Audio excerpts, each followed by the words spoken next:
A lo largo de la historia, las plazas salmantinas siempre han sido puntos de reunión de la sociedad. Una de ellas es la de San Boal, donde estuvo ubicado el frontón Tormes en la primera mitad del siglo XX, lugar al que acudían los adinerados de la ciudad. En este recorrido que estamos haciendo por Salamanca para descubrir la Salamanca desaparecida, ese patrimonio que tenemos en la memoria, pues hoy le ha tocado el turno a la plaza de San Boal. Me voy a referir al frontón Tormes, al Cinema Salamanca, y también daré algunas pequeñas pinceladas de la parroquia de San Boal y del Palacio de Arias Corbel y del Palacio también de San Boal. Bueno, pues por empezar por el frontón Tormes. Para referirme al frontón Tormes tengo que hablar del promotor, de la persona que lo construyó, que es uno de los empresarios salmantinos, nacido en Aldea Tejada, yo creo que de los más importantes que ha tenido el siglo XX, Elpidio Sánchez Marcos. Bueno, pues Elpidio, como he dicho, nació en Aldea Tejada y desde luego todas las personas que han escrito sobre él coinciden en decir que era un empresario que se adelantó a su tiempo, con una visión empresarial desde luego muy estimable. Bueno, pues el grueso del negocio de Elpidio Sánchez Marcos eran las carreteras, las obras públicas, las carreteras, como he dicho, y todo lo que tienen que ver con ellas, como el asfalto y demás ingredientes que se utilizan en la carretera. Pero como tenía esta visión empresarial tan importante, pues en los años de la guerra, en 1936, en ese año, lógicamente, las obras públicas se paralizan, pues él vio que Salamanca era un buen lugar para crear, bueno, pues este frontón que sirviera pues de esparcimiento. Pues no hay que olvidar que Salamanca se había convertido en la capital del bando nacional y aquí se habían asentado pues los grandes mandos, también muchos militares, también convalecientes y sobre todo también personas que venían huyendo de la zona republicana, sobre todo de Madrid, que tenían fortuna y se vinieron a Salamanca huyendo pues de la guerra. Este frontón lo construye, bueno, compra unos corralones y unas casas viejas que había en la antigua calle del Sol y que daba esquina con la plaza de San Boal, compra con otros dos socios, compra esos terrenos, esos corralones y ahí, bueno, pues construye el frontón Tormes. Este frontón, hay un libro que se llama 50 años de cine, que se lo debemos a Justino Sanchón, y la verdad que es un documento estupendo para conocer muchos entresijos de todo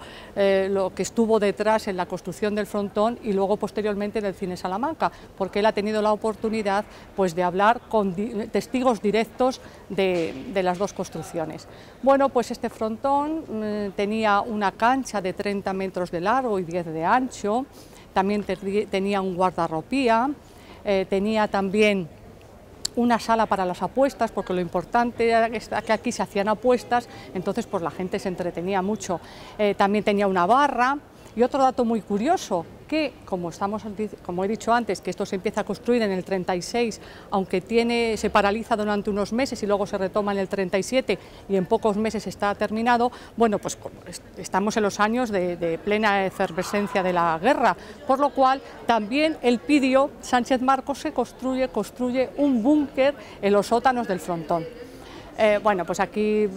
se dice que se pasaban tardes muy agradables, como he dicho, pues estas personas que estaban en Salamanca y que tenían suficiente dinero para poder gastárselo, también era muy frecuentado, dicen, por toreros y por ganaderos. Y en fin, con las chicas del frontón, que me imagino que serían las empleadas, pues como que se lo pasaban muy bien aquí. Sin embargo, con el paso del tiempo, su dueño, Elpidio Sánchez Marcos, decidió reconvertirlo en un cine. Pero no uno cualquiera, sino uno para los salmantinos pudientes en el que se estrenaban películas con directores y actores, hasta que el paso del tiempo lo llevó a no ser rentable y a su desaparición. Acaba la guerra y bueno, pues los frontones dejan de tener ya el éxito que tenían y pues Elpidio Sánchez Marcos, con esta mente empresarial, pues piensa, ¿qué puedo construir ahí? Y ni corto ni perezoso, pues construye un cine porque pensemos que estamos en los años de la posguerra y en ese momento el cine se ha convertido ya en el espectáculo de masas por antonomasia, por lo cual un cine era negocio seguro. Bueno, pues construye el Cinema Salamanca. Se dice que tiene que venir a construir el Cinema Salamanca un ingeniero porque las losas de hormigón que tenía la cancha del frontón,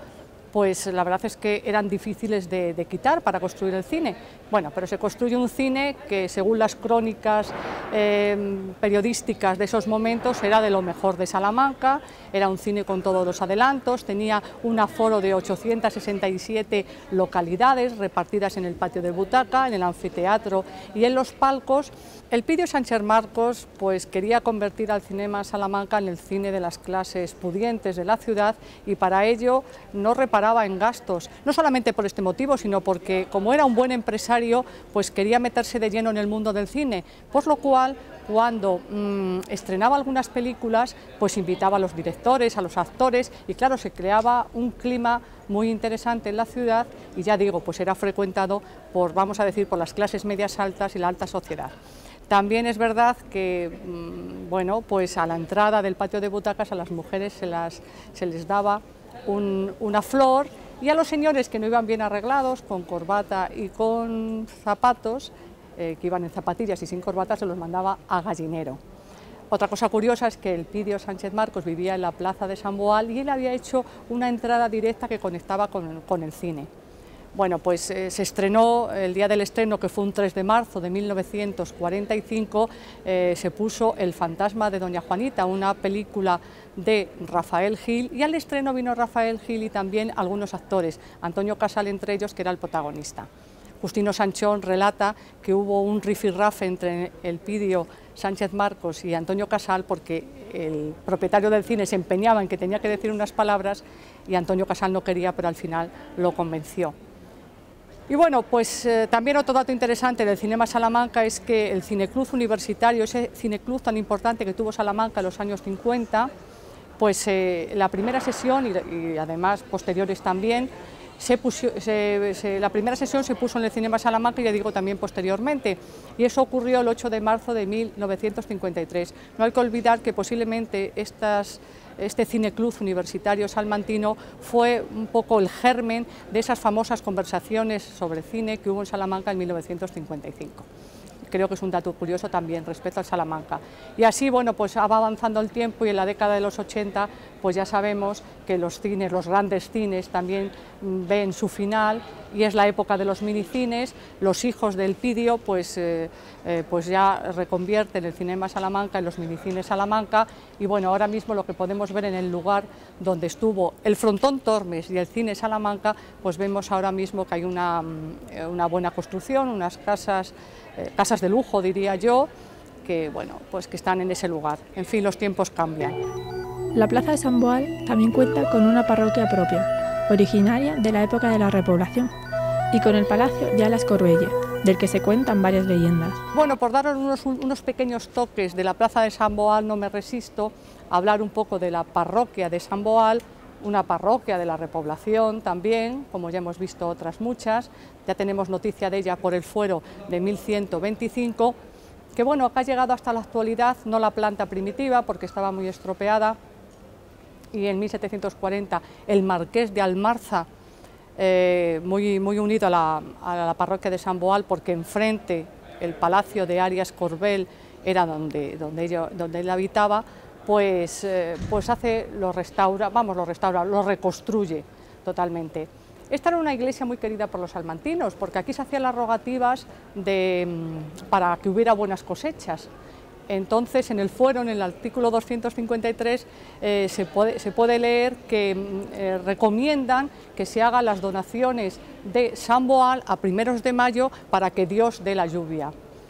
Luego también hay otra anécdota, otra nota curiosa, que se ve que hubo una peste muy importante en 1413 en Salamanca, y